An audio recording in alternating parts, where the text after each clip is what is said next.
Welcome back to the Emergency Power Podcast. You've made it through a full year of the podcast, so sit on down and celebrate with us.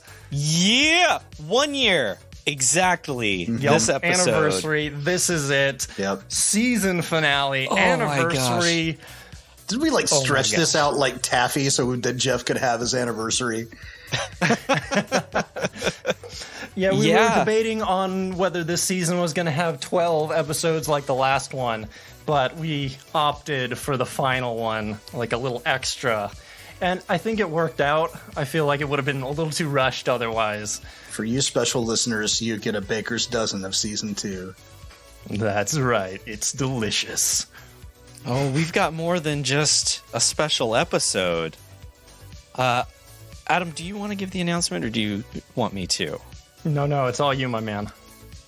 So, as part of our special 1 year anniversary, we're going to be giving away some little promo items. So if you're not already, go ahead and jump on over to Twitter and follow us at Emergency PWR Pod, because we're going to be giving away for free. Oh, I love them. Emergency Power Podcast trading cards. Yeah, he's holding up Pawns. The main cast. So I'm holding up Pawns right now. You can't see it because this is an audio format, but it's beautiful. It's pretty freaking pictures, sweet. Don't worry. It's got Pawns' artwork on the front, and then on the back a little description and like a little kind of stat block. But yeah, so we'll be doing a giveaway. By the time this episode airs, the giveaway will probably already have started. So jump on over there and sign up to win some of these really cool Pawns, Scriff, and NR5E trading cards. They're so good. They're really good. Now I want an Uzi. We need the whole cast. Know, that's a next great run. idea. Yeah, maybe next year. Who knows? I like it.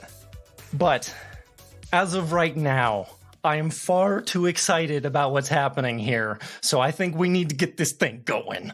What do you guys think? Yeah, let's get this over and done with before you explode from the excitement you can't contain. Oh, yes.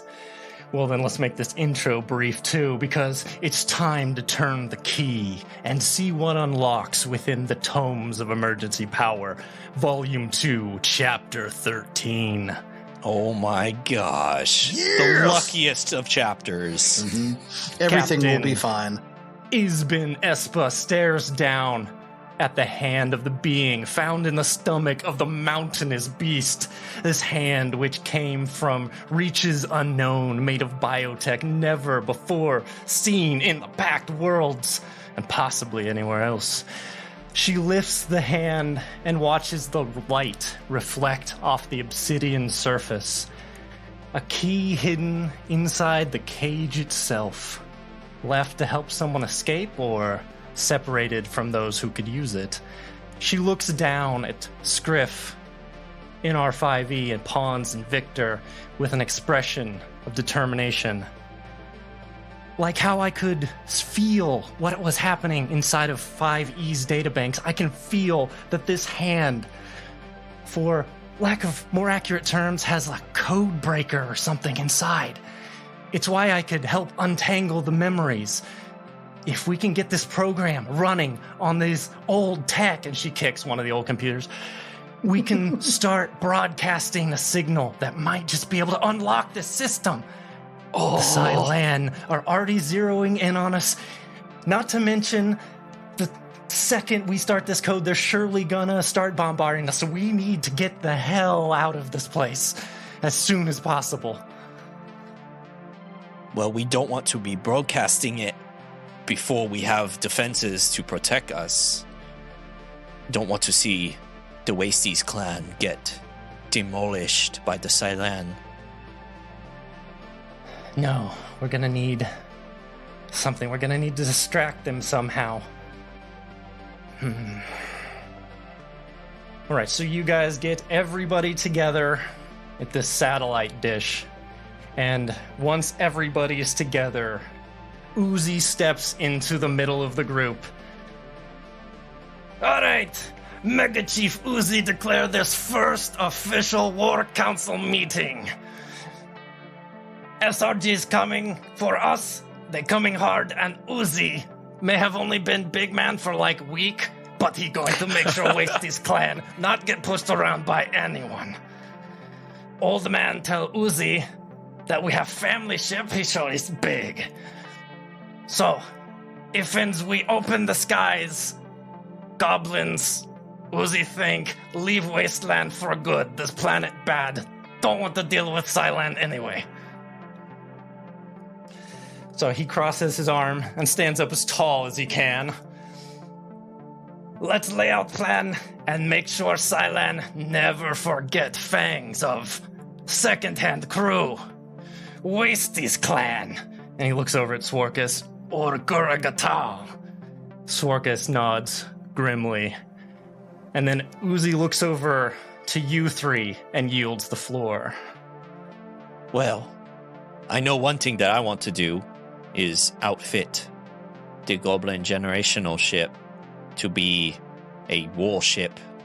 We will need the firepower.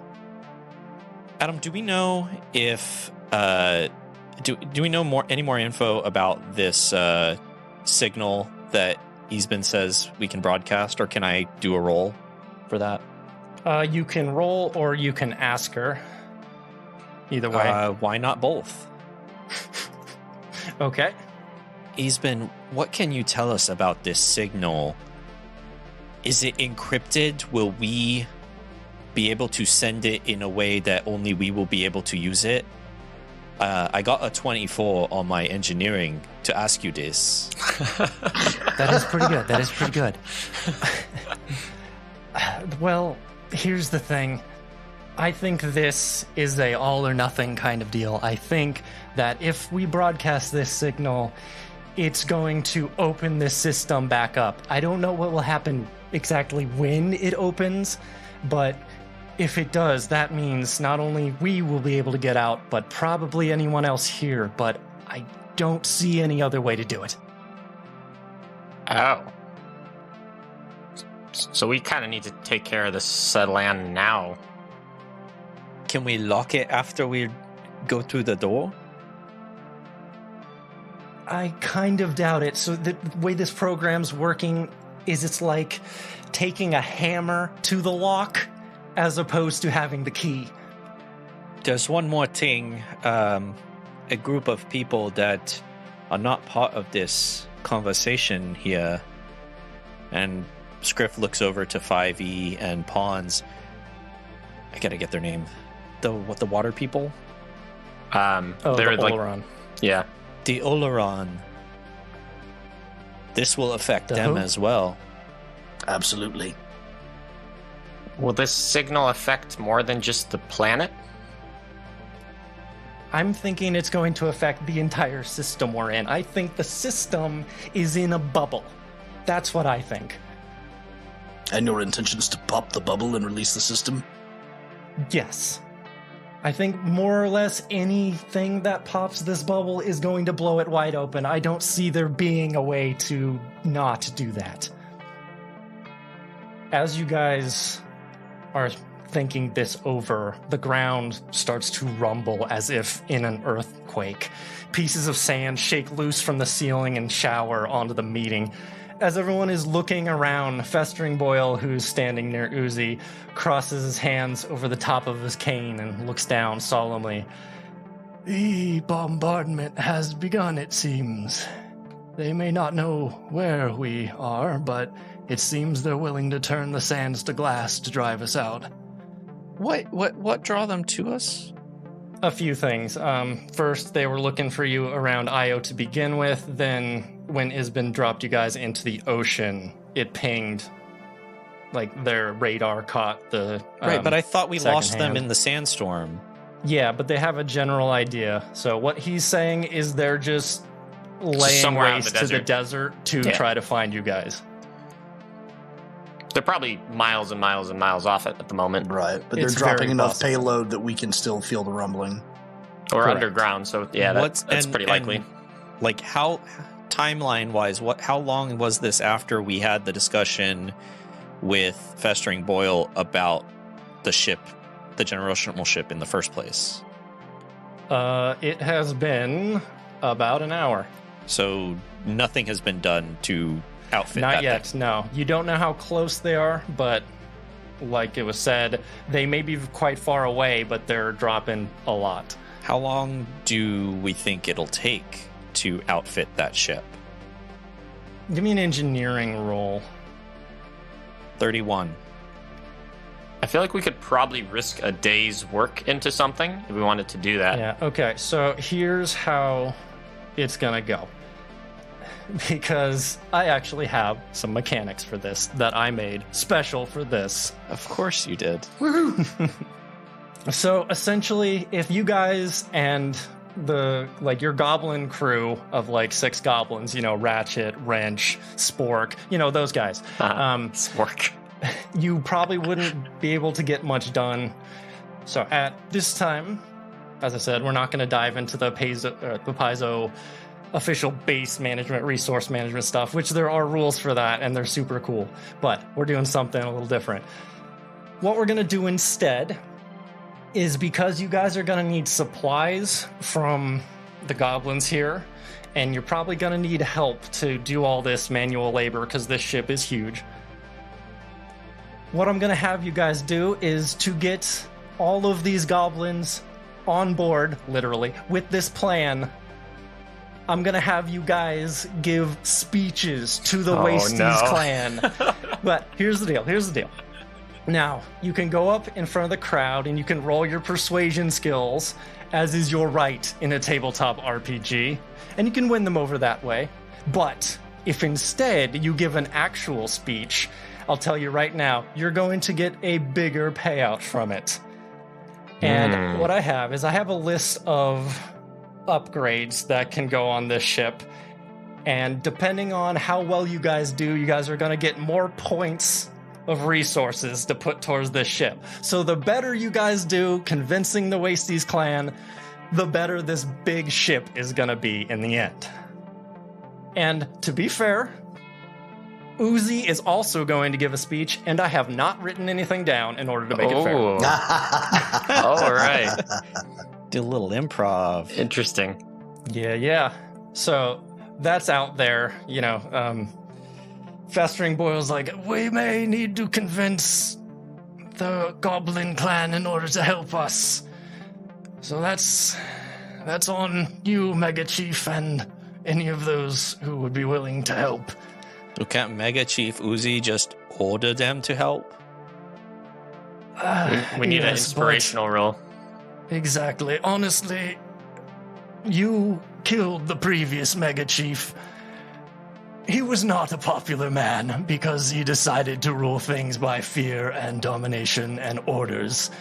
Those goblins out there would be more willing, I think, to help if they wanted to do it, rather than were forced. It seems a sensible course of action. My own oratory modules are a bit rusty, but I believe I can come up with something. I'm ready. Okay. Can Pawns hand out some flyers to get people to try to gather around in a place and be like, come gather, news to behold, right? Free beer. Yeah. Everyone comes for free beer. Shiny toys and free beer. There is a speaker system that goes throughout this place, so you theoretically could just jump on their old speaker system and do that. Yeah, it's not as fun. Report to Blood Dome for free beer and speech. All right, so And some talking. Isbin pipes up. So, okay, that's a good idea. This ship is obviously a huge asset, but I think it would be best if I stayed here and continued to work on this thing so it doesn't get interrupted, and then make sure this broadcasts out. So I think I need to stay behind on this. Yeah, that's Who's going to fly the ship? I am capable of piloting the vessel in the absence of Captain Esper. And Uzi hops off the computer desk he was sitting on.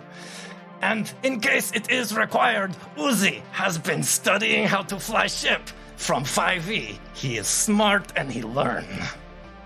Well, it's good to have a plan F.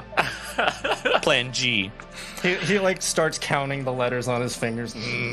Yes. I'm glad he concurs. So wait, I have to confirm though. I kind of look around the room. Is the plan to attack the Sylann with the generational ship, or are we running away? I think we need to go on board and see what's on there. Sworkus speaks up too. Yeah, I have no plans on running away. I'm getting on that ship and saving my people. Pons, I believe we're going to use the second hand as a boarding craft. Oh, all right. Now things are getting exciting. Yes, it sounds like we're gonna use this big ship, be like a distraction, and then we get on the second hand, I guess it's called, and get on the big ship and take it down from the inside. Our troll friend, I believe his name was Gludge, is that right? Gludge, yeah. Gludge, excuse me. Is he nearby? Yeah, he's just kind of like sitting outside of the room, just hanging out. He's there because he's technically part of this, but he doesn't really have anything to input, but he is around, yes. All right. Gludge, I was surprised to see that you did not come into the War Council. You know you are welcome among us. Gludge only have thoughts of finding mate.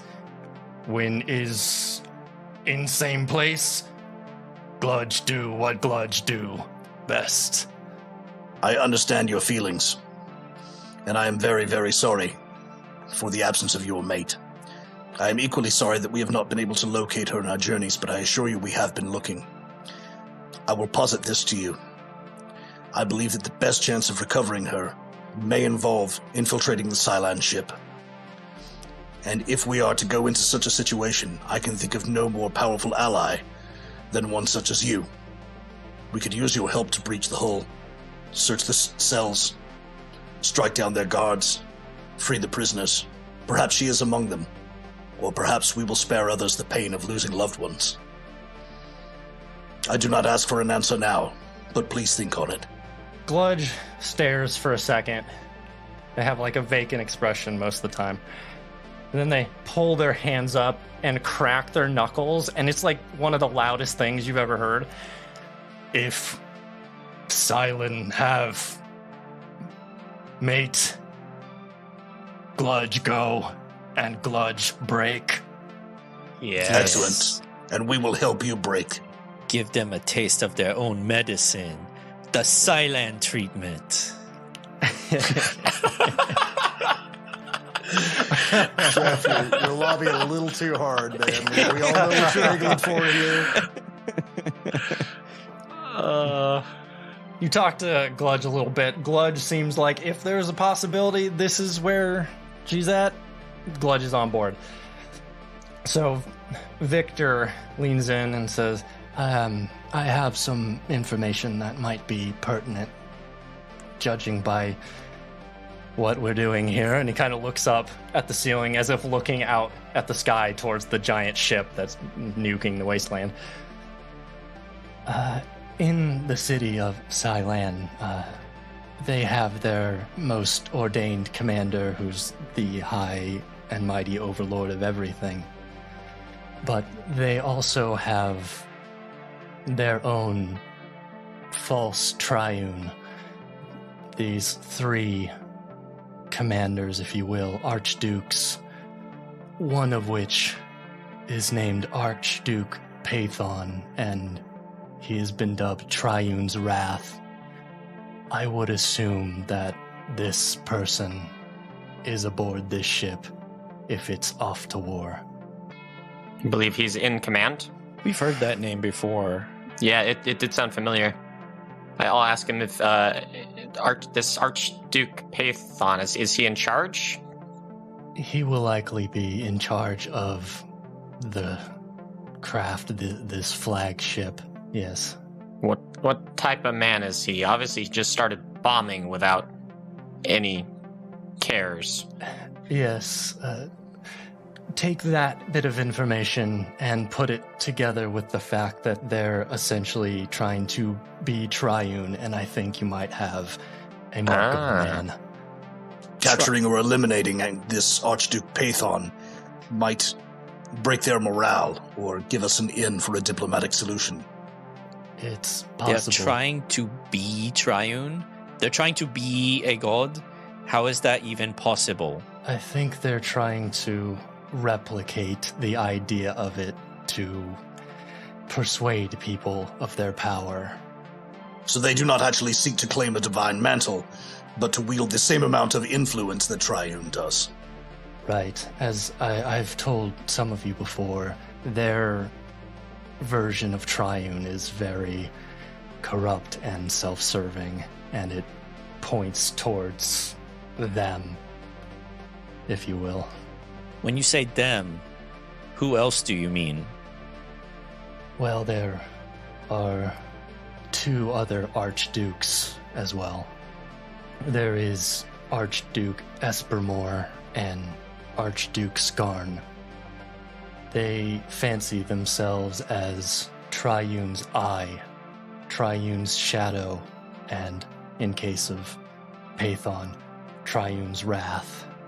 Oh. Should we go into the war room? Is that where we said we were going to do some speeches, or? That's where you guys are right now. You guys are probably going to want to get out in front of the main area, probably in front of Uzi's Mega Chief tent. Yep. That's where there's like a platform to do that. Can I get like some sort of official badge or something that gives us a status in this clan? Like that would be cool. I think everybody in the Wasty clan already pretty much knows who we are. I'm and sure not to mess with Hans us. would feel really like official if he had something. So, well, one thing was when you guys put Mega Chief Uzi on the throne, they inundated you with all sorts of like necklaces and all sorts of jewelry, that kind of stuff. Bones. So you could just throw on that. Yeah, you could put your bone armor on. Yeah, I'll decorate myself in whatever I can find. Get like a weird ring ornament around my brain of just all sort of shiny and little pieces of Wears bones. a skull as a helmet, so it just looks like a normal brain in a skull. Where would you find a skull that big? I don't know. The only one big enough is on the front of your ship. How big is a troll's head? The troll's still using it, Do you though. plan to take it? Yeah. No, I don't plan to take it. I'm just saying that's where we might be able to find one. We have one for scale, but I don't think you can use it. Okay, so you guys get fancied up to go do these speeches, right? Yeah, I'll polish the old exoplating. Now, are we giving individual speeches, or are we giving, like, a collective speech? Ah, come on, this is the moment. This is the we're about to go to war moment. You gotta give a speech. Like I said, I'm gonna throw one out there too. I don't know what I'm going to say, but I'm... Me neither. Okay, so you guys start passing around flyers, and then while Pons is doing that, Uzi gets on the megaphone and is like, "They're going to be big, important speech. Everyone gather around the Mega Chief War tent." I'm like halfway handing a person one and be like... Yeah, you've gotten out like Never 6 mind. of them. That works too. Hey, but it was embroidered. Look at the design on it. It's pretty. Just hang that up. He even used a word art. Yep. Okay, so here's how we're going to decide who goes when. We're going to each roll a 1d20, and then whoever has the highest number is going to go first. Okay, Uzi's got a 9. 5 egos on 8. 3. 3. I got a 1. Jeff got a 1, so he's going last. Good, that gives Scriff more time to prepare for his speech. I love that everyone was sub 10. Scriff walks off and goes and does something to prepare. Okay. By those numbers, that means Uzi's gonna go first, then 5e, then Pawns, and then Scriff. Although I don't know if I like Scriff batting cleanup on this. Usually you save the best for last. I don't think that's the case here. No, I think you got it. You're gonna nail it. The crowd begins to gather around More and more come out of the buildings and the tents and come over and surround the stairs to this hut. The entirety of the group who's involved with this, not counting Isbin because she didn't want to come, is up in front. And Uzi takes a step forward, as is his right as Mega Chief. He definitely wanted to go first. He looks out over his people. This is big day. Perhaps biggest day we have ever had since landing on terrible, horrible planet. Okay. Sylann, the horrible people who oppressed all of Goblin Clan for our lifetimes and our father's lifetimes and grandfather's lifetimes, are coming here to finish job. There's like this murmur out in the crowd, like, oh God, oh, no. But while Uzi may have only just become Mega Chief, Uzi has cared about clan since birth. He watched father be Mega Chief. It was always Uzi's dream to help clan, and now is time for we, being smart goblins, have secret weapon. We have giant ship that goblins came to planet on. The crowd's like, what? Never having heard of this before. It has been kept secret just in case for time like this. He looks over at his father, and his father nods. It has been passed down from Mega Chief to Mega Chief. And now, we are going to take big ship. We are going to take to skies, and we are going to show Sylann goblins never be pushed around again. Hear, hear. And he takes a step back and gestures over to 5e. 5e's servos buzz and whir as he approaches the makeshift microphone. And he says, "You know us as Tollies, but we are more than that. Look at us. Disparate, different, yet equal and bound together in purpose. Robot, Isoki, contemplative, we are not unlike you. The people of this world must unite as we have united. Yes, the Wasties are a powerful people, but it is not just you who have been held under the heel of the Sylann in this cycle of oppression. It is the Oleron, it is the Gurugatal, it is the Trolls, it is all who set foot on this planet, and yes, even among the Sylann, there are some who are oppressed. Some who may hear the call of freedom if we strike hard at these abusers. Say their names. Say them without fear. I do not fear Pathon, nor Espamor, nor Skarn and their false triune. We will strike them where it hurts.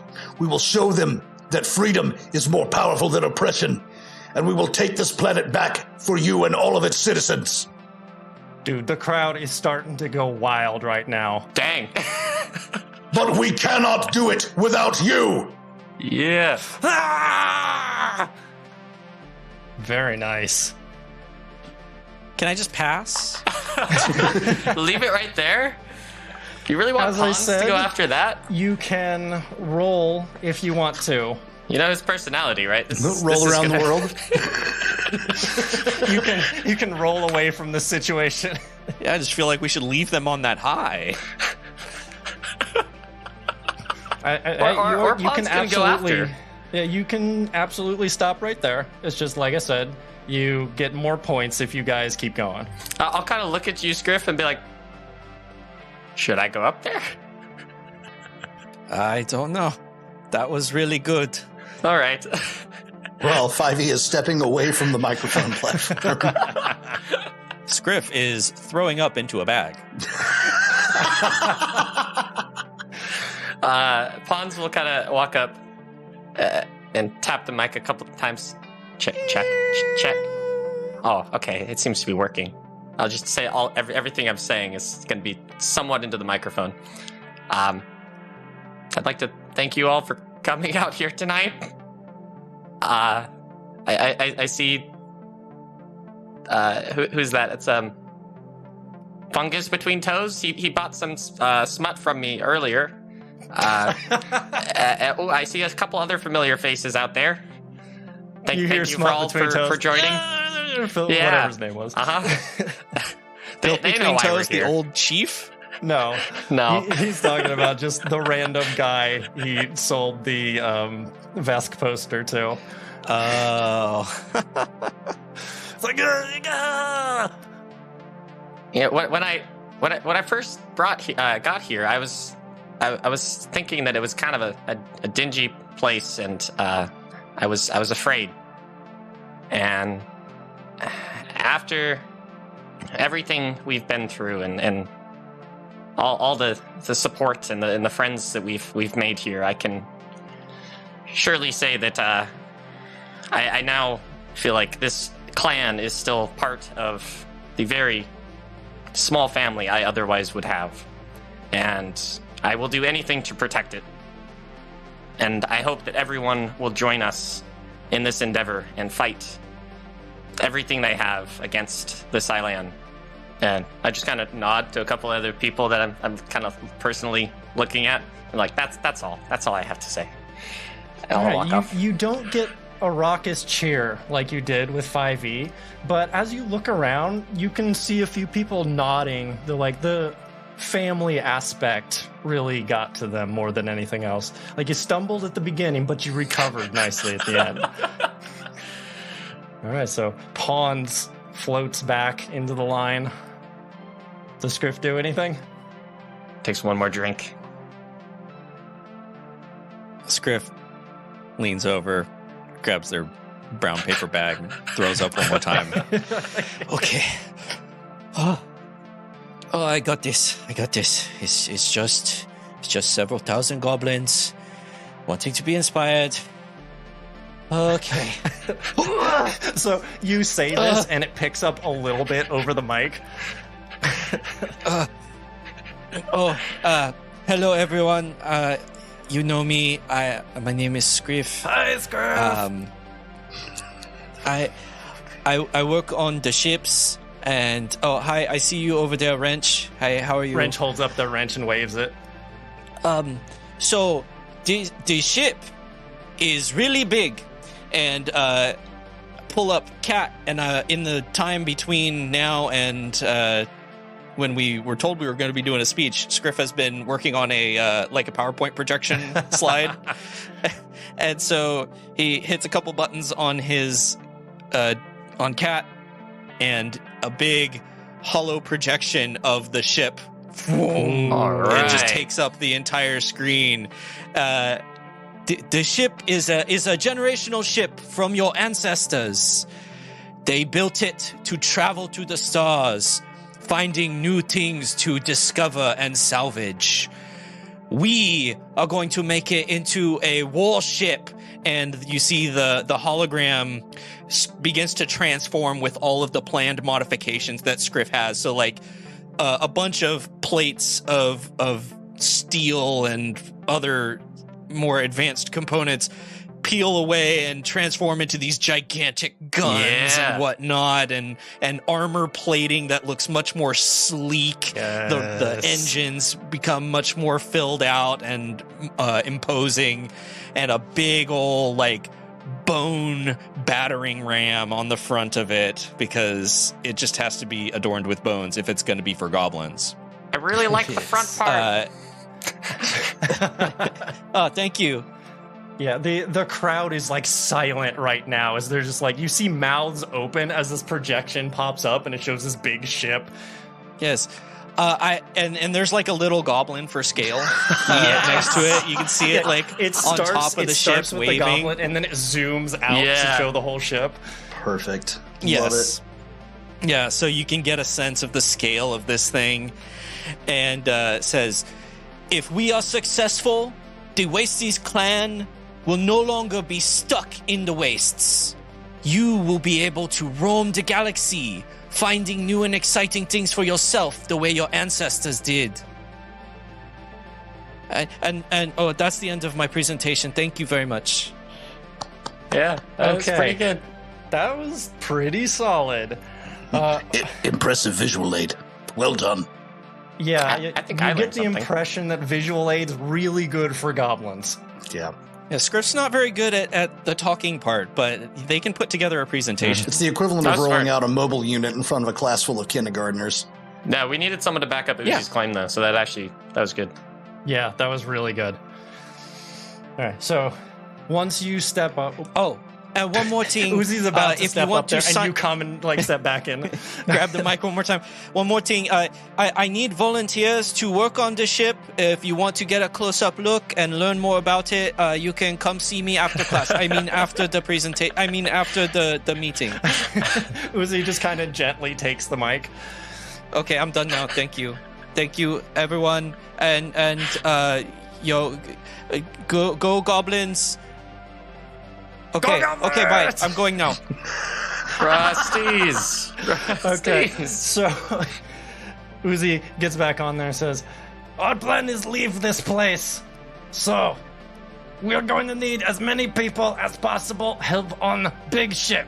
So, we're going to start pulling off parts of walls. We're going to take things we don't need anymore and put it on ship. As many people as can possibly help.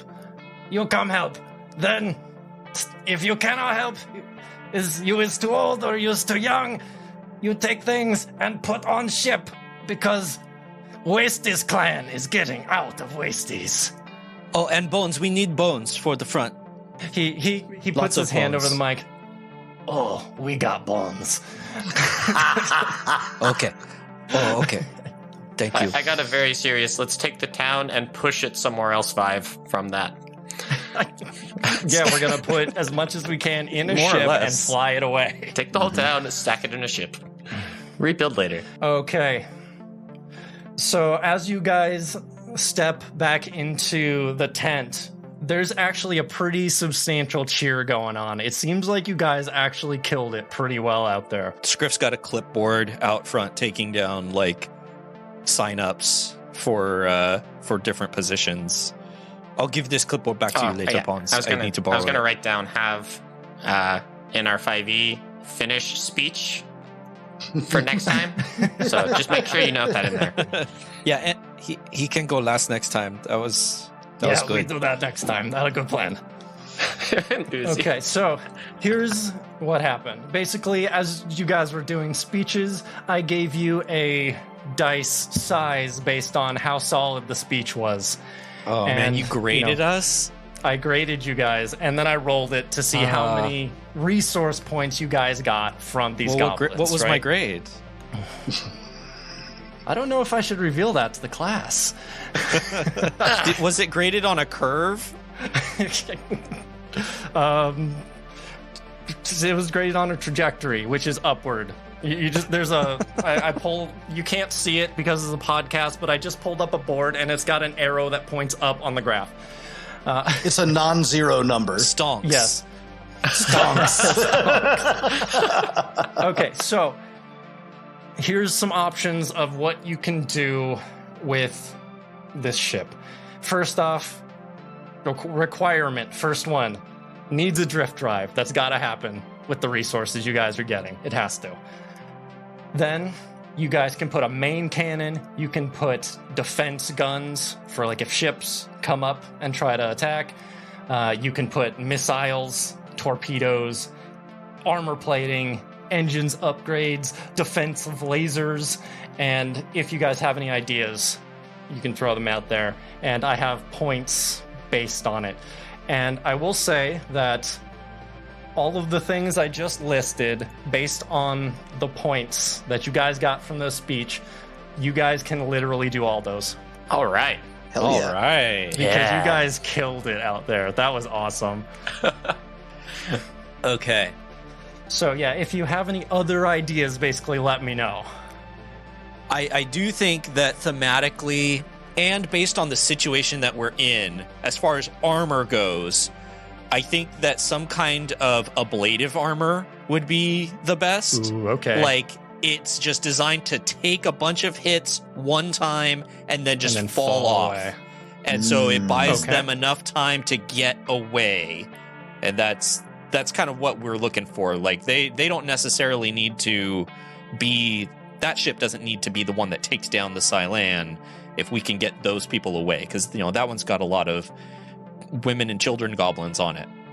Yeah, they Our just job need is to to be take up down the there, Sylann ship. distract, Yes. and keep moving while you Yeah. guys get on there.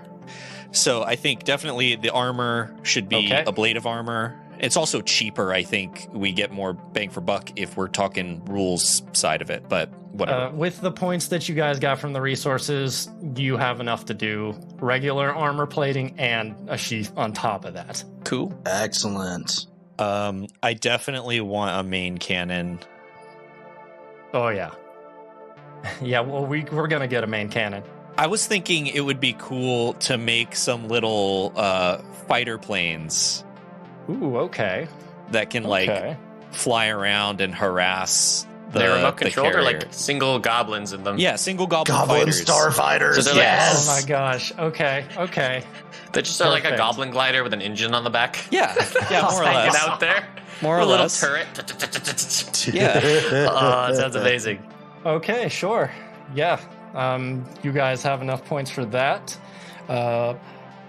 After that, you probably have enough points for like one more real good one, and then you'll be out. If you have any other ideas. So cannon armor. We have. Do we have side guns? We need to get some. Yeah, the defensive guns are going to be the ones on the sides that are going to be Okay. shooting off. I don't know what else. What about something that could deploy, and you might even be able to tie this into the Ablative armor, something that could deploy like shrapnel bits that could be used to throw off homing weapons. So, for example, if they tried to target them with seeking torpedoes or something, they can kind of throw off flak. So Chaff. a massive goblin-sized version of your trash cannon? Yeah, Yeah, kinda. I'm sure they had plenty of That trash to shouldn't go be around. many points. They've got garbage all over the place. Mm-hmm. Yeah, all they have to do is put a catapult on the ship to Yes. launch. No. Trebuchet. Trebuchet. Yes. Has to be trebuchet. Okay, do you guys want your trebuchet? Yes. Yes. Yes, of Yeah, I course think we we need want a a trebuchet. trebuchet. You Can it- got it. Can it be like a dorsal fin on the top, but you actually release it and then it goes shwitoing and like flips up and launches stuff? That'd be amazing. Awesome. Okay, you guys got it. How many points are we looking at now? Like, do we have any left? If it's something small, we could get away with it, but that's about it. I was thinking like a one-time use turbo boost for the Ooh. thrusters. Just a quick overdrive. Yeah. If it's a one-time use, all right, yeah, I could see that going in there. So you guys, you rolled so well, you inspired the troops, and this is where we cue the montage. It's been a few of those change this the last music. episode. Yeah, the scenes of, goblins climbing all over the ship, definitely not wearing safety harnesses, like holding giant welders, like hitting we're- things with hammers. Lines of goblins holding all of their possessions, moving, getting into the elevator a group at a time, goes down, comes back up, gets another, only takes 4 minutes each time. But the ship starts coming together and they start pulling off like parts of the hangar walls that are like the best steel they can find to put on this thing. It started off looking like a junkyard. It still looks like that, but it's a better looking, bigger, beefier Now it's a junkyard. mobile junkyard. It's a Yeah. mobile junkyard with a trebuchet on top, Yes. just to top it off. All right. Everything's better with trebuchets. That's how we can get aboard the Sylann ship. No. We have technology. That's a choice. We're not using that. Point of order. A trebuchet is not a conveyance method. And not with that attitude. With all these goblins helping, led by the second-hand crew, it takes about 3 days to get all this done. Of essentially there's shifts some good time. non-stop. Yeah, when there's people sleeping, other goblins are working. I feel like we're in like this crazy war zone too, with all the bombing Yes. that must be happening. Whoa, that one is kind of close. And then All this while, that rumbling is getting closer and closer. And as you guys scramble to get all of the things put on the ship in time, the rumbling gets so powerful that the roof of the main cavern where everyone used to live begins to crumble in because it's basically made out of sticks and sand. So it falls in. But fortunately, you guys convinced everybody to come out. So even inside the Mega Chief's tent, where there's thousands of hanging trinkets, they begin to sway and shudder from the rumbling as this roaring noise grows louder and ever closer.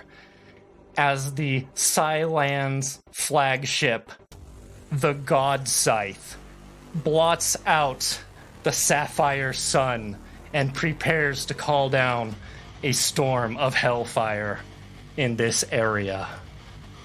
Oh my god. All throughout the compound, alarms are blaring. The goblins finish boarding the Explodinator. The doors shut behind them, and ahead of them are the reinforced hangar doors. And with a command from the ship, they begin to unlock for the first time in probably 3/4 of a century. They grind angrily to life and slide mournfully apart. A wall of packed sand stands in the way. Since Uzi is on the second hand, he has left command of the ship over to Festering Boil.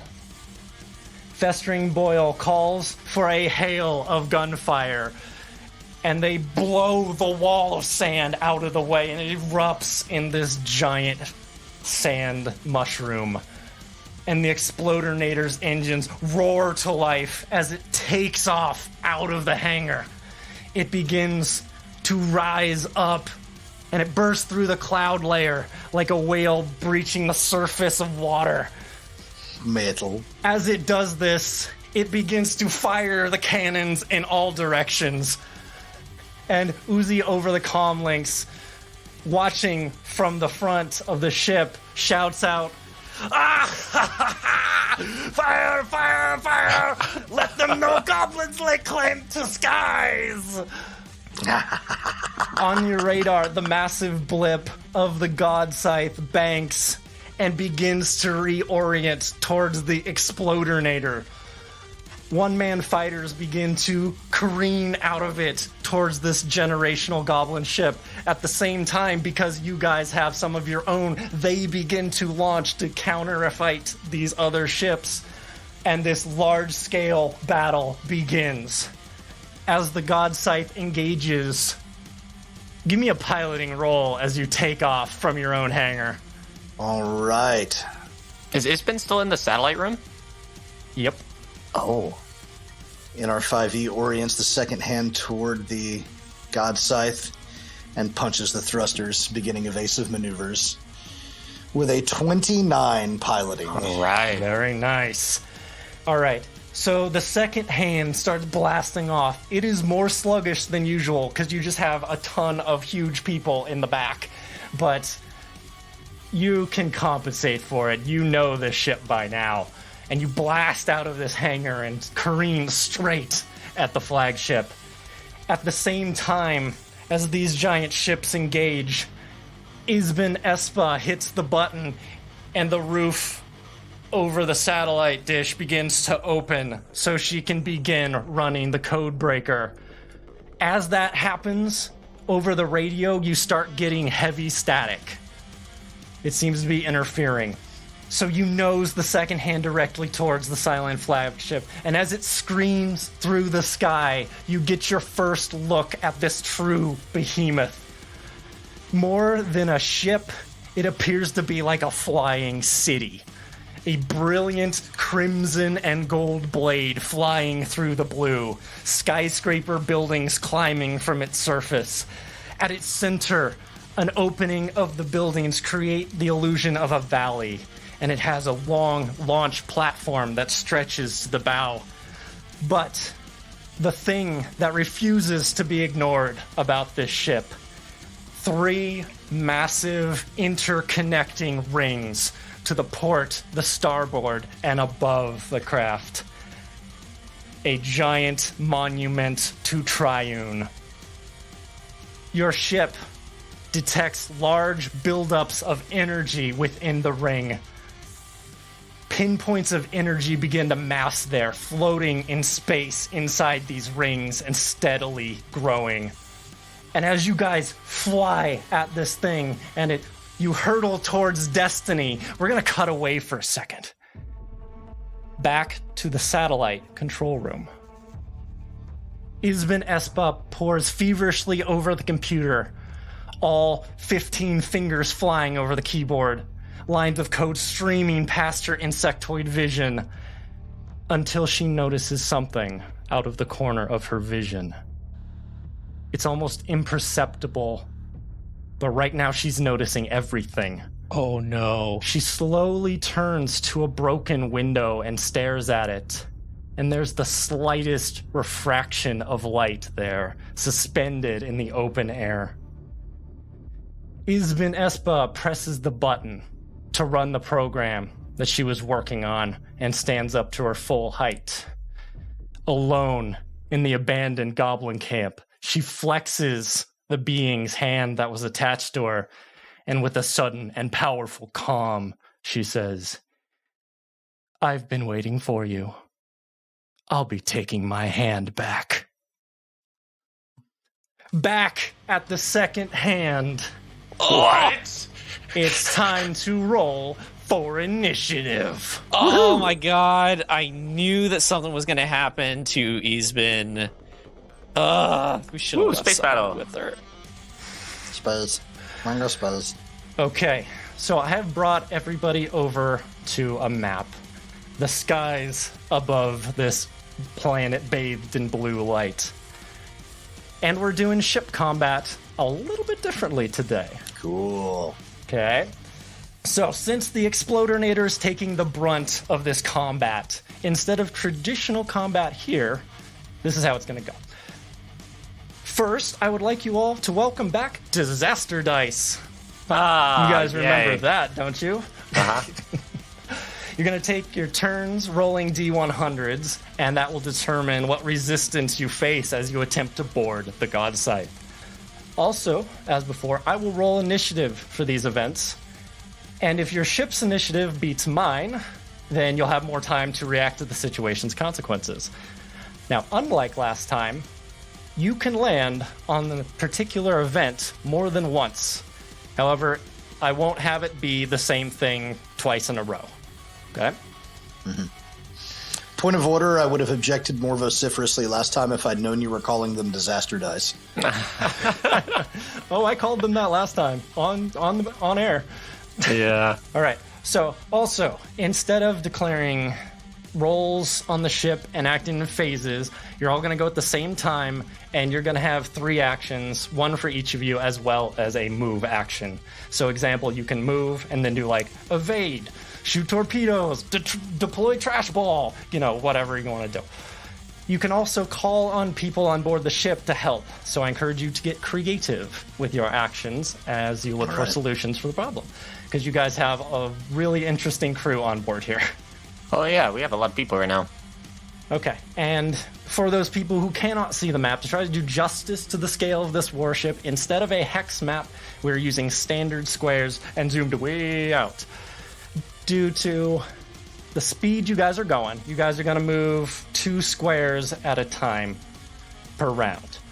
And if you get past, if you get to the 10th square, that means you've made it up to the God Scythe. Okay? Gotcha. Yeah. Okay.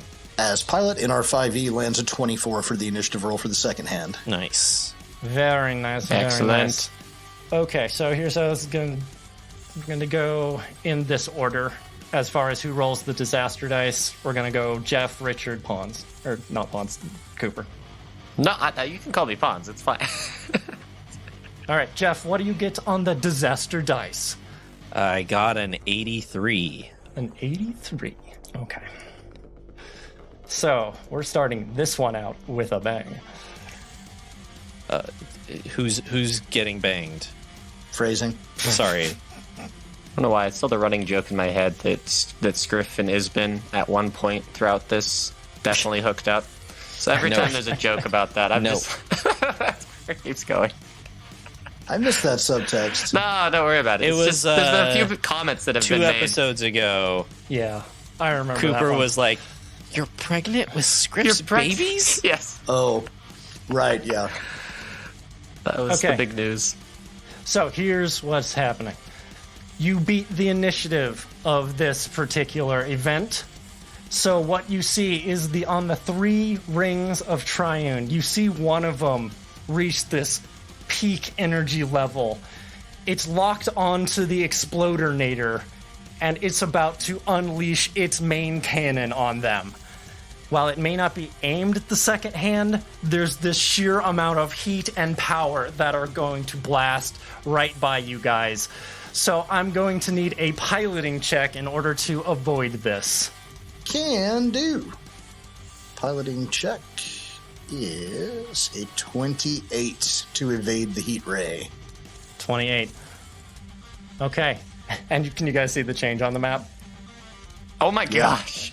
Yeah, that's crazy. That's It like is- a frickin' side scroller, like top down shooter. That's what it looks like. One of those big This lasers. is definitely not a bullet hell game right now. Yeah. It's about 10 times bigger than our ship. Yeah, you guys swerve, and the paint on the bottom of your ship just sears off as this giant laser passes by and flies at the Explodinator. You see from the catapult a giant thing of trash fly out to try to mess with the lock-on as it swerves to the side, and the cannon flies right by the Explodinator.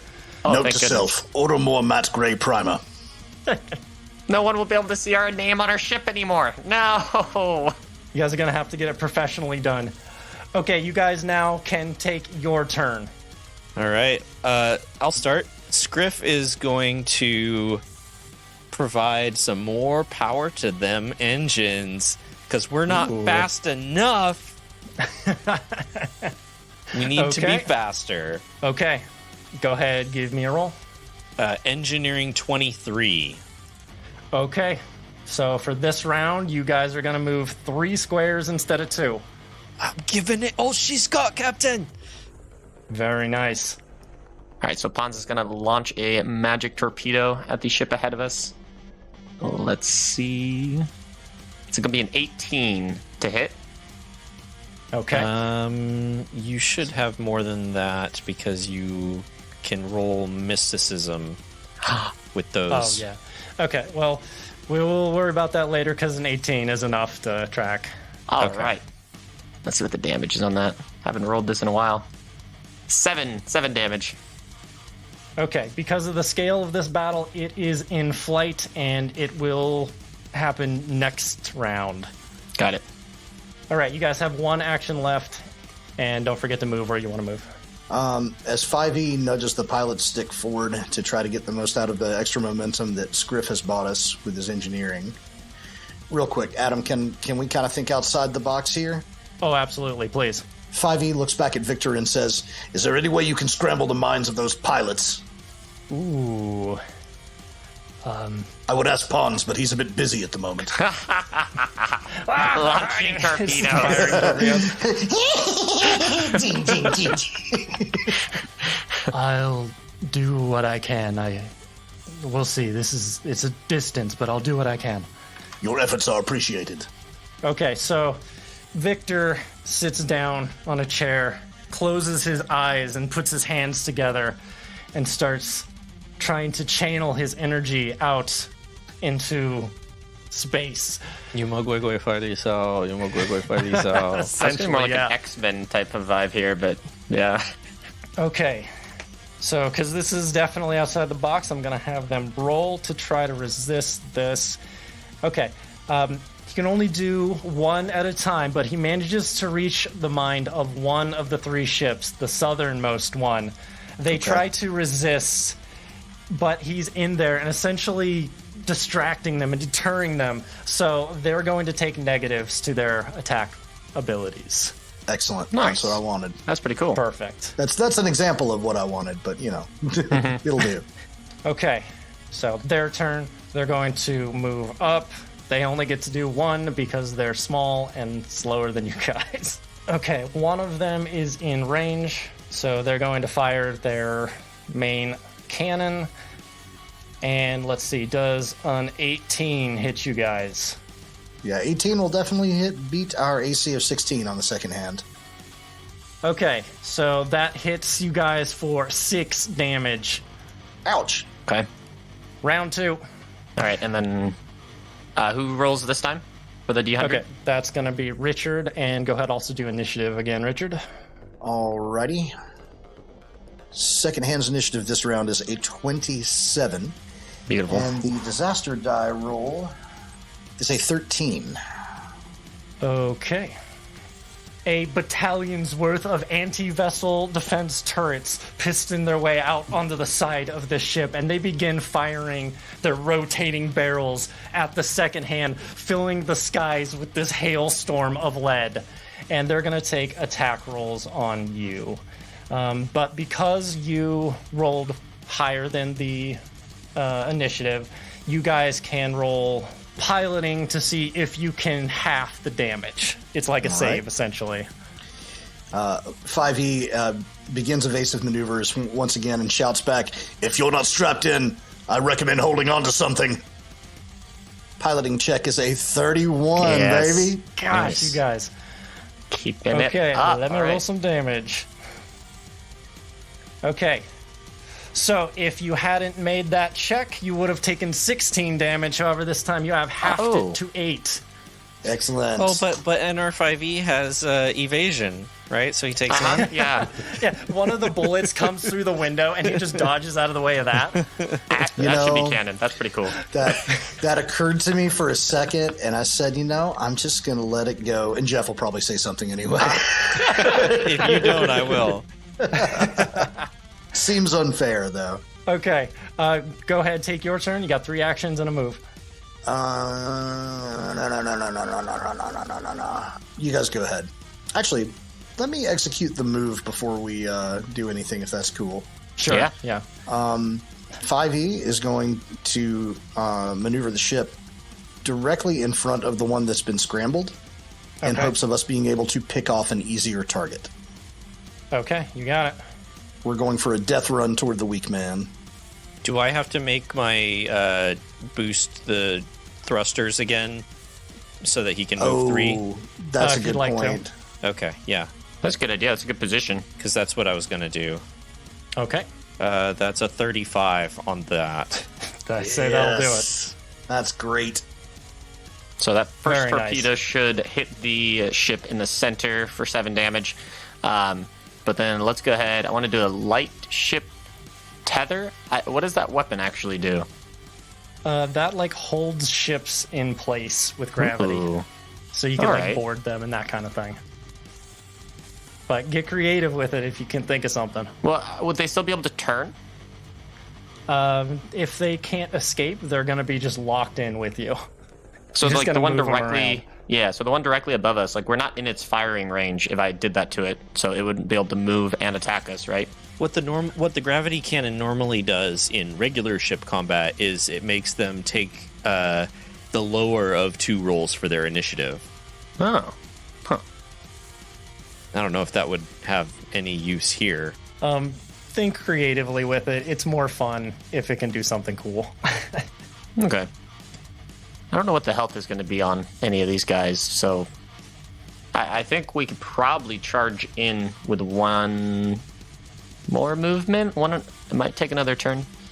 So I'll guess I'll try to stall this middle ship, which I think we're currently out of its attack range. It's only it's a 12. That's only with a +2. Do I have any more bonuses to that? Probably not. No. So you want to just grab one of the ships and hold them to the side, or move them? Basically. What do you want to do? I'd want to keep them from moving, Okay. so we don't get attacked on the next round from it. Okay, so you shoot out this cannon, and a wave of gravity hits this ship, And these things are just little sad single fighter pilot guys. So you just start flipping it around, and the guy inside definitely is vomiting in there. Oh, but nice. they're just like spinning around. Because they all have turreted guns, they're still technically in range, but what I'm going to do is I'm going to give them a huge penalty to try to shoot at you. It's going to be spinning Very in nice. a spiral as the bullets are just flying. Yeah, they're just firing everyone as he barrel rolls through space. Do a barrel roll! That's a neat trick. Alright, I rolled for all three of them, including the one that is spinning around. That guy's just firing wildly. There's no chance. And the others miss you as well. I think they're too disturbed about what's happening with that ship. They're like, what is this? Oh! All right. So you guys managed to avoid damage completely. As you're gravity holding this ship, the torpedo comes in and smashes right into the front of it, and it explodes for 7 damage, which at this point, this thing looks horribly damaged. It looks almost dead. Oh, nice. Do I get to roll the disaster dice this time? You guys still have 1 action. You can have someone else try to shoot at that, or whatever you want to do. Why don't we send Sworkus back onto an extra turret if we have one available? You got it. Well, what turret did we use? We used the gravity We gun? just used the Yeah. gravity gun. So we have the magical torpedoes, which don't Okay. have to roll mysticism. Yeah. They can just be normal torpedoes. Sworkus will jump on the magic torpedo. Well, he should just shoot it. He shouldn't ride it. We need him. Hashtag no kink shaming. No, he's going to Dr. Strangelove all the way over to the ship. Well, if that's the case, he should use the ship tether so that I he could can. You have guys a should pretty pick him good up. It's weekend like- in Vegas with all this stuff. Okay, he fires the torpedo, and because you guys are so close, that thing, boom, explodes into Excellent. dust We just in the air. fly through the cloud of Yeah. dust that we create from that ship. Let's go. Excellent work. 1 of 3 targets eliminated. Keep going. Okay, disaster dice time. Cooper! All right.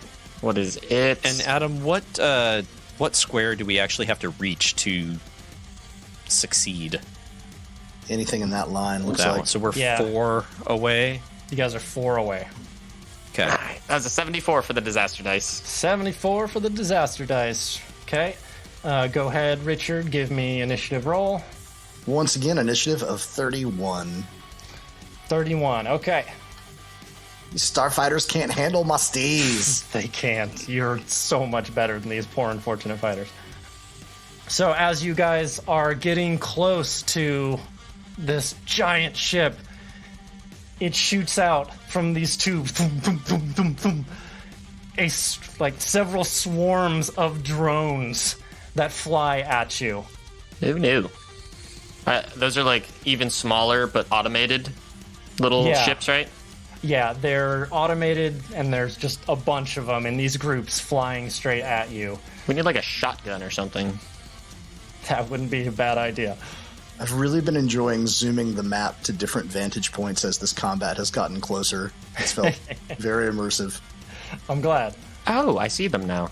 They actually look like modern They're very drones. tiny on this They're map. Yeah. really tiny. That's hilarious. Okay, so if you guys want, because you beat the initiative again, you can try to shoot down particular swarms with one of your actions before they get to the ship and start doing whatever they're going to do to you. Can we fly through their squares? Yes, you can fly through their squares, but they will then do whatever they're going to do. And just blow them up. It'd be like provoking an attack of opportunity, I would Essentially, imagine. yes. So they seem like they're trying to get to you. If you go to them, they're more than happy about it. We might be able to spend like one of our actions to evade that, like basically tumble. Yeah, Oh, yeah. I'd Yeah, accept that is a thing. Absolutely. I think what I want to do, if this is okay, Adam, I want to try and push the engines even harder. Can I spend a resolve point to try and make the ship go even faster? Okay, you want to try to get to this in this round. Yeah, I want to try to get it. Interesting. Get to You're it gonna in this round. blip the drift drive or something. Just tap it for. I just like just a second. tap it with my wrench to turn it on for a second. That's not how drift works, but I know. who cares? I can't push it any harder, Captain. Okay. I just start I will pouring set- tequila into the ship's engine. Oh, jeez. Tequila is not the answer to everything. It is today. I will set a DC in my head. It's not going to be an easy one, but I will give you a shot to overload the engines as hard as you can, redline those things. Hey, we destroy them. I think that's okay. Okay. We rebuild. I be got stronger. a 24. Ooh, 24 does not do it. Of course You jump back on there and you mess with those engines, but she's already given it all she's got. So you can, because you got a 24, you can still take your 3 spaces, but you're not going to get your extra 4th. Okay, we should still blow this thing up that's right in front of us, or I guess we could run past that one and try to blow the actual ship up. Yeah, it's up to you. You guys have 2 more actions and a move. Are you guys okay with that? Like, go past this drone and then try to blow up the actual ship directly ahead of us so we can keep going forward?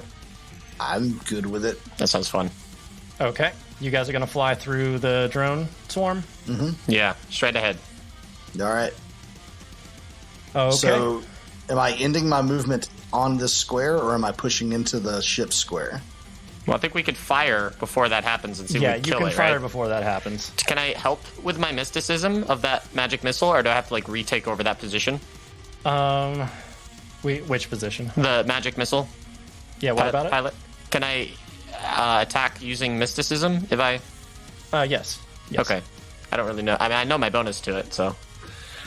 All right. It just uses your ranks in mysticism, not your total.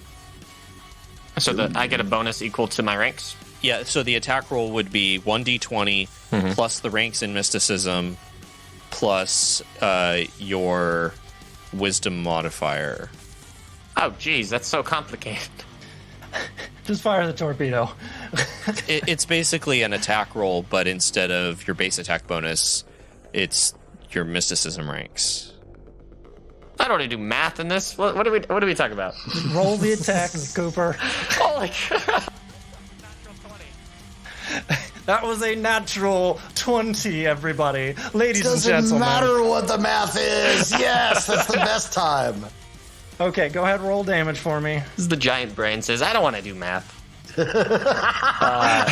I'll just kill it. Yeah. Critical? I guess I Yeah. hit that, right?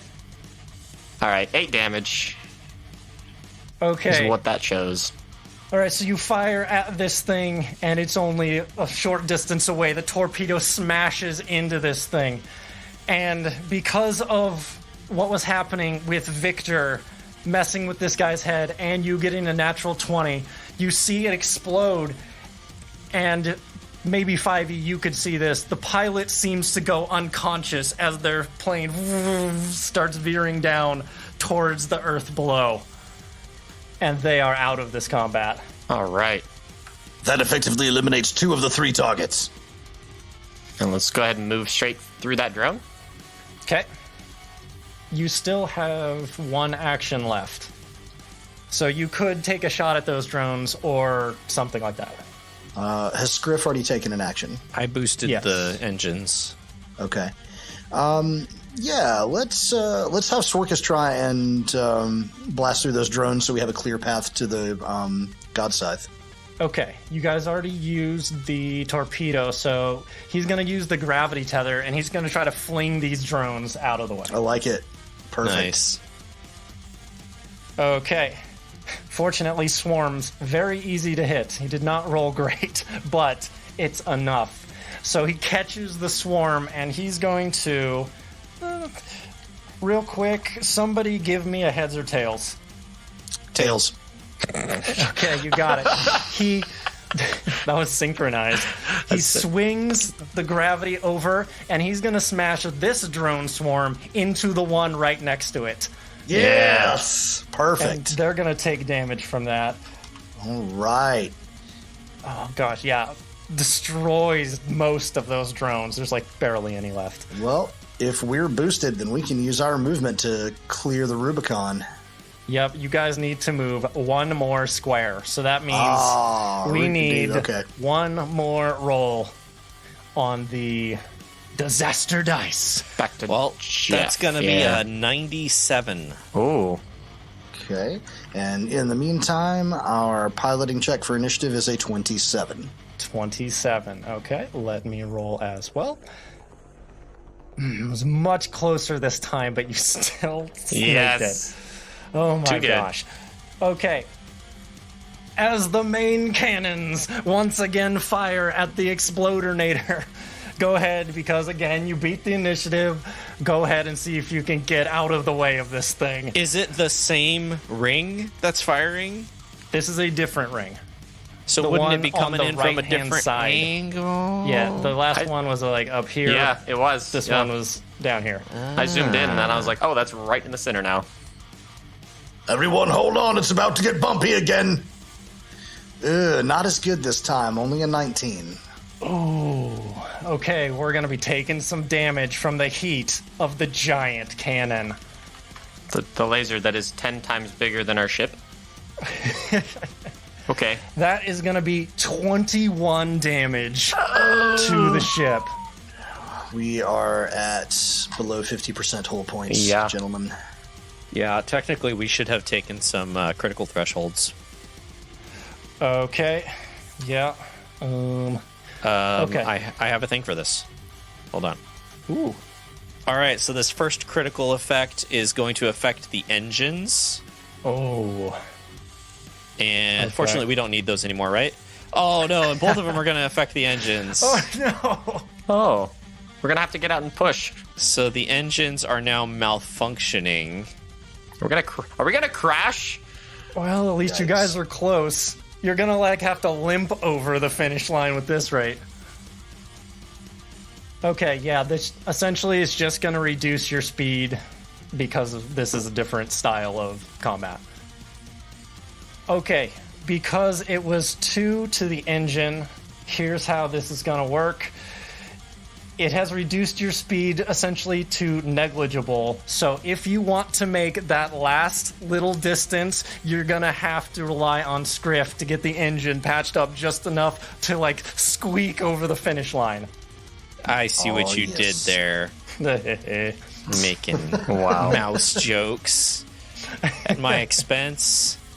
Okay. Well, only he gets to make those mouse jokes. That's right. Okay, so do I need to repair the engines to do that?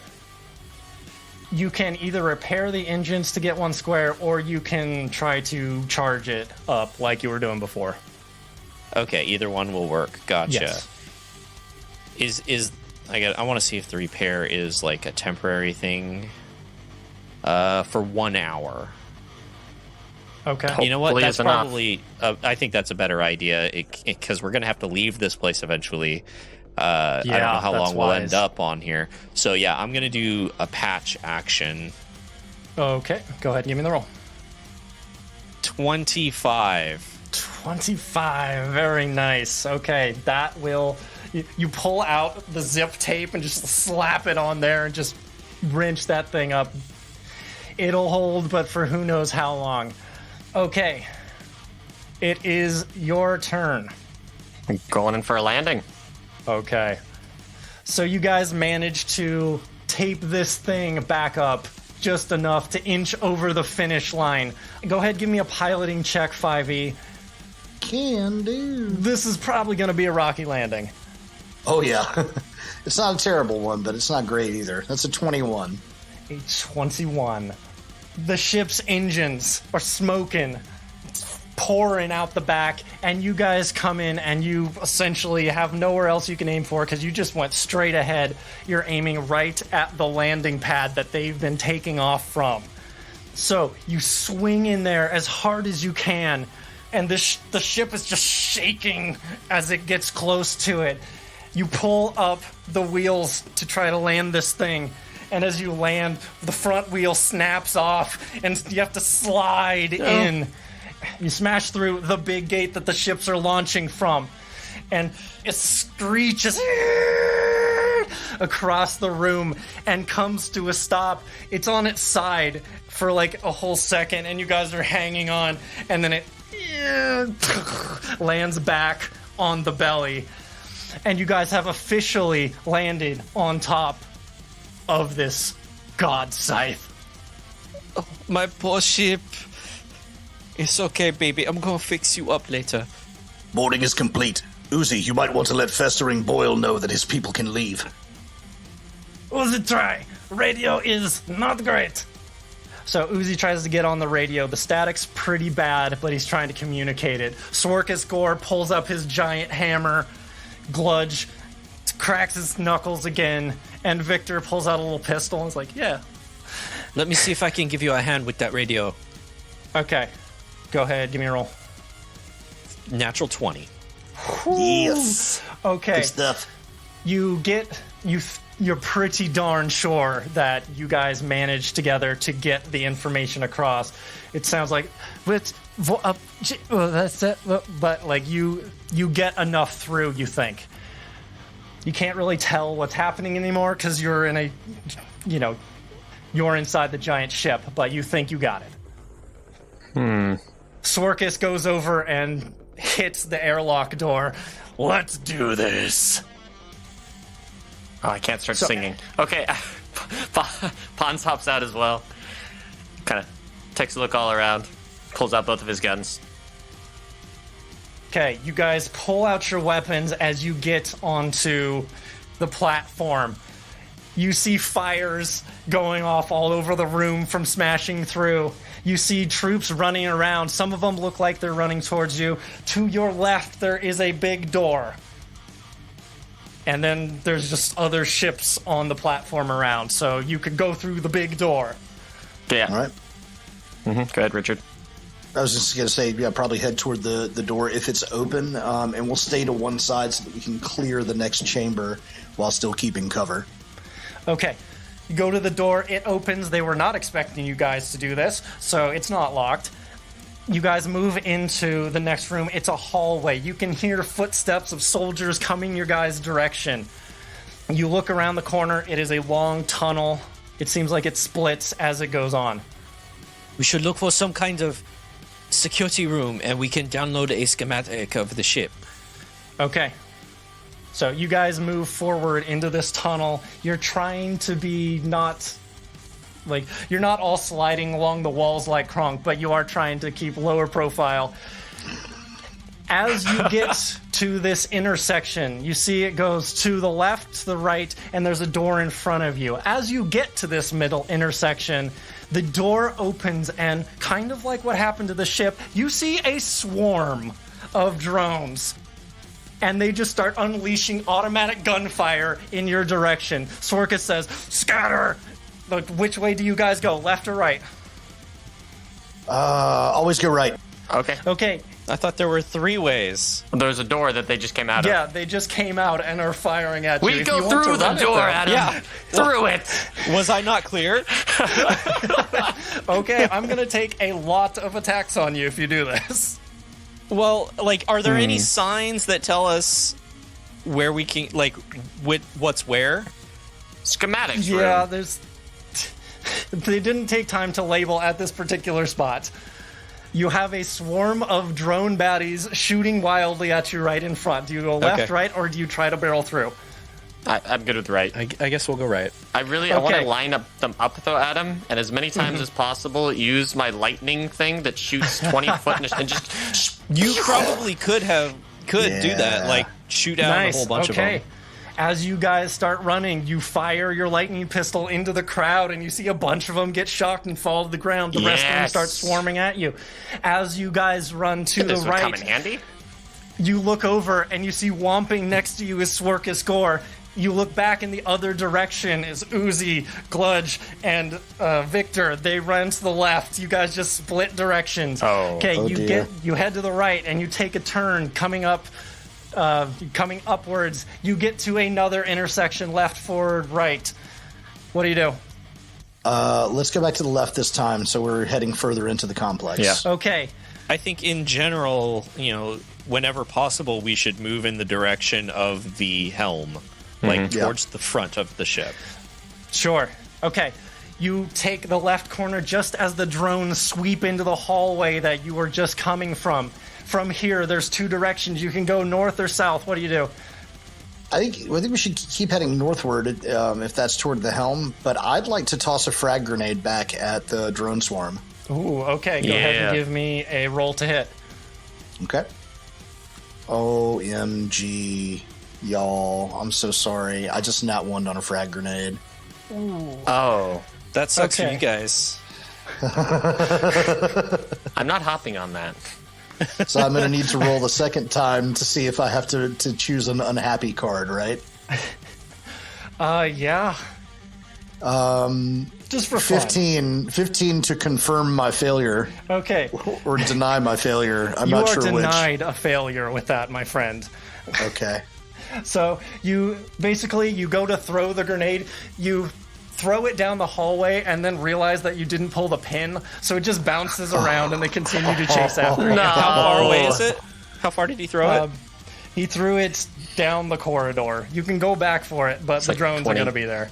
No, it's good. No, that grenade's gone. Wait. How far did he throw it? Oh, Could you grab it with one of your gonna try to nanite shoot shots? I want to use my remote hack. Yes. It has a range of 30 feet. How can you That's hack a awesome. grenade? I hacked the grenade to detonate it. I don't know. That is a valid that's strategy. really Go ahead. If Go ahead, give me a roll. I can rewire a door Toaster? or a toaster remotely, I should be able to pull a needle out of a grenade. Sounds a little broken, but I'm excited. It's just like if you can dodge a wrench, you can dodge a ball. Yeah, Same go ahead, principle. give me that roll. That's a 24. Oh. Okay, so you huck That's the so grenade, awesome. Scriff turns back, whip, whip, whip, whip, whip, whip, and it shoots out this little cable, and it hooks onto the pin, and just as the drones get Nanobots. They fly over to it. Nanobots fly We over established and- this. Little Scriff hands made out of nanobots. Oh, how dare I have forgotten such a thing. And pull the pin. Your nanites are blown to smithereens, but it takes out a chunk of these drones. Okay, that'll slow them down as they come after you, but you still have Excellent a choice recovery. to make. North or south. North. There's north. Yeah, I'll Okay. follow you guys' lead because I'm in slow power armor, so I'm probably lagging behind anyway. Okay. So you head up to the north, and there is a quickly put together barricade in the way. You see a few guys hiding behind it. They start taking shots at all of you guys. Let's see. Boom, boom, boom. Okay, so I rolled to see who was going to hit out of the 4 of you, and it's going to hit Pawns twice. Oh. Why? Tough break, buddy. Sorry, pal. No. Okay, that is 12. No, sorry. Yeah, 12 damage. Okay. Can I retaliate with a daze or something? Yeah, you're welcome to do it. You're charging right at this barricade. It's up to you guys how you deal with the barricade. Yeah. Is it more drones? No, this is actual people. Yeah, go ahead and make a will save for one of them then. Okay, you got it. That is a 9. No, wait, yeah, I they rolled failed. a 1d10. I apologize. Oh. That is a No, no, no. 15. That meets my save DC. Okay. Wait, you know what? Does it? No? What? Yeah, it does. It does, yeah. Okay, so you guys are charging right as this thing. They continue to fire. Let's see. You guys... Okay, I'm going to have Sworkus do a thing, because all of you have done something. Yeah, okay, so Sworkus whomps his way out in front of you, and with his hammer smashes the side of this barricade. And you may not know this about this hammer. This is a gravity hammer. Yes. And when he hits it, the entire barricade spreads out and flies into the hallway. All And right. it's... Sick. Yeah, that's gonna kill, like, all of them. They're just peons. I guess it's all right. Okay. Oh. He was just about to turn and, like, give you guys a thumbs up, and he was like, oh. And then keeps running. We all kind of look sad and we're like, I wish I could have done that. Oh well. All right, let's go straight through. Do you guys want to just go through? Yeah, you guys go straight through. There is a left and a right. What do you do? Ah, crap. I'm getting disoriented on our I directions feel like now. since we split, we maybe want to. So we took a right, and then we took a left, and then we went straight. left and continued north. So I think we probably want to head back to the left and see if maybe it'll help us rendezvous with the other three. Yeah. Okay.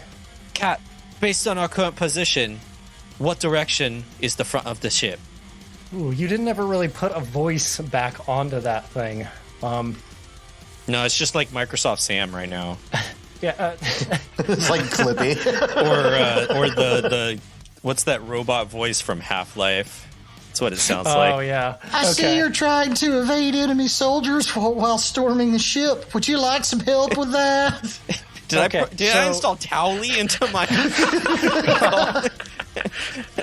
That's a melody to Funky Town. You guys came from the front of the ship. Now you're going towards, like, the middle. That is not what Cat sounds like now. You immediately delete it. Start cycling through the different voices that I've got pre-programmed in this thing. British. So you guys essentially came from the front, and you guys are heading towards the middle of the ship, essentially trying to find the control room or whatnot. But you guys are heading the right direction. North is the direction you need to go if you're looking for that, it assumes. Okay, so still left. Yeah, you still have left, and then you have south. Or I guess You west can go or south. left or south. You can go west or south, or you can go left and down. This really is like Google Maps. Let's go. I'm I sorry, choose to go didn't eastbound understand and that. down. Rerouting. Okay, what do you do, left or down? Left. Left. And 10,000 feet. Turn right. Make a U-turn. You guys run to the left, and you get to a door. You go up, and you hit the button on the door. It goes, I can fix it. Ooh. Yes, you can. Cover me. Please do. All right, I'll... engineering? Yep, go ahead, give me engineering. Yeah, I'll turn around and 24. aim my laser pistol or a lightning pistol back down the hallway. Okay, with 24. You guys aim down the hallway, and these drone swarms come around, and they are shooting wildly again at you. It's just like a storm of bullets flying at all times. Choo. Natural 20 for 28 on the lightning pistol. Oh, nice. Hot. Oh my god. Another natural one with my skip shot. Roll again, Richard. 18 to confirm or deny Uber failure. Okay, you have saved once again. This is a swarm. They're so easy to hit. You know, at least we're getting them out now. Yeah, right? Okay, pawns, also roll again to see if you get fantastical card magic. All right. Word magic. That is going to use more ammunition. I guess I can reset it later. 16. Okay, let's see. You have two options. You have the target is flat-footed for 1d4, so their systems are like overloading. Or your allies get a circumstance bonus of +1 to attack rolls for 1 round, which basically next time you shoot at them or whatever. Yeah, I'll take a +1. That's fine. Okay, you guys get a +1 next time you shoot at these things. All right, Jeff, I'm gonna need you to give me a heads or tails. Why? Tails. Trapped. Tails. Okay. As you're hacking this thing, the droids are shooting and everyone else is shooting back at them. A stray bullet flies over and hits the control panel, and it sparks in your face. You go to look down at it. There's no way you can do this door anymore. I will beat this door. Hammer time? Sworkus, give me a hand. And we are going to work together and pry this door open. Okay, that's kind of awesome. Start punching. Yeah. Get Let me it, door. have Pawns and 5e. Give me a perception check while this is happening. All right. All right. I'm just really into this music. 17 perception. Okay, Pawns. It's a 33. Okay.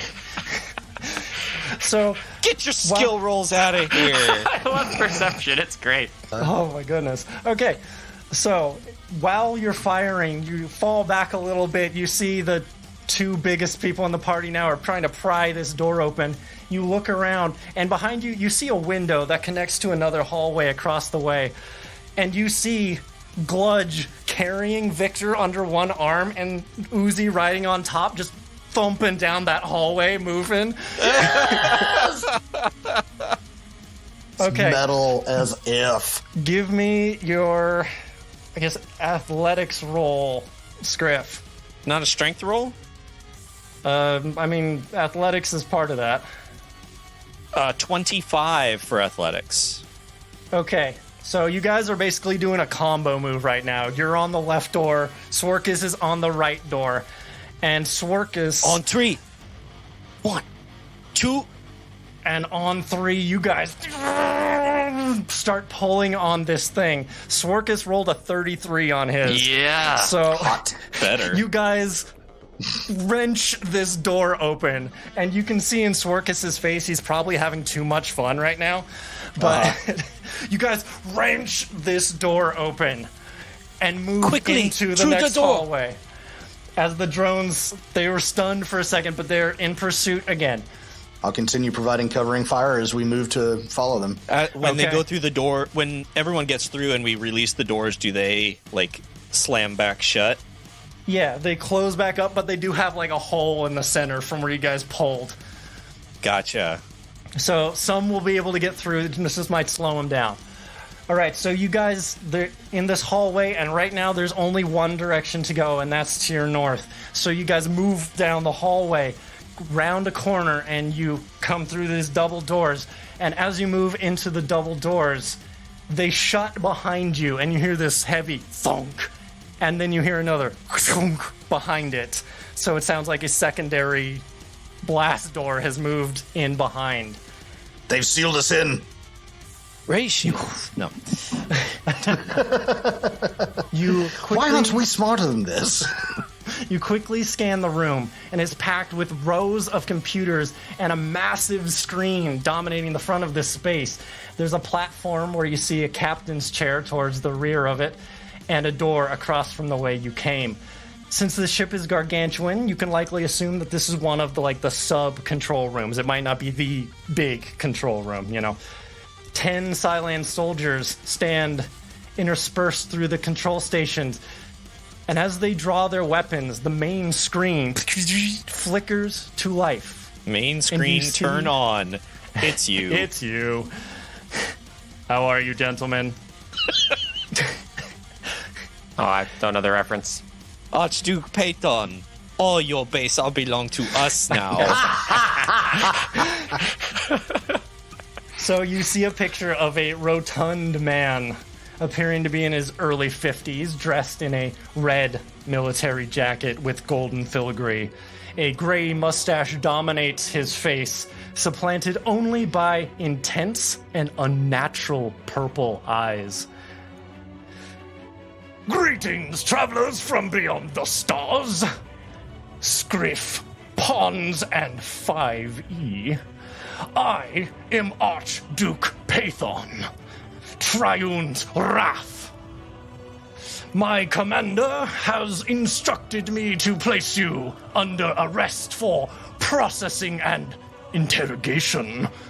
However, I would fall below my holy station if I did not see you punished for your cowardly evasion of our forces and your egregious encroachment on this almost sacred of vessels. Men, see that at least one of them stays alive, but not the lizard. I'm afraid you'll find us exceedingly difficult to discipline. We shall see about that. And I'm going to move you guys over to another map. Yeah. Heck yeah. Oh. Whoa. This is like a movie Snap. theater. Whoa. Yeah. Oh, yeah, dude. yeah. So, you know that, what was it, a Mac commercial from the 80s. Yeah, where they throw the the big monitor blue They throw commercial. the TV at the big screen. That's what this map looks like, except with You're red not screens. Yeah. You're not I recently wrong. watched a making of video about that commercial. Actually, yeah, this is like straight out of that almost.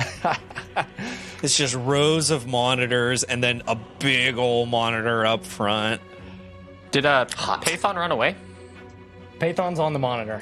Yeah, he's being broadcast from a remote location to taunt us. So the first thing I would like to do is make a cold shot to any audio speakers nearby so we don't have to hear him talk anymore. Okay, before you do that, everybody roll for initiative. Will the second-hand crew send Pathon packing? Or will this false prophet of pain pummel his prey into the pavement? Find out in part 2 of the Emergency Power Podcast season finale.